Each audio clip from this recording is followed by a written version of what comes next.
Приветствую. Сегодня опять некий обзор вот на эту фразу. Жестокость — это черта характера добрых людей. Она возникает тогда, когда об твою доброту начинает вытирать ноги. И кто с этой фразой живет, тот никогда не будет делать из себя жертву, пытаться быть хорошим, кому-то угодить.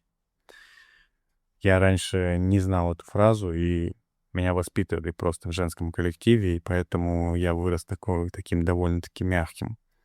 Но потихоньку я начал осознавать и понимать то, что жестокость — это черта характера добрых людей. Это действительно так.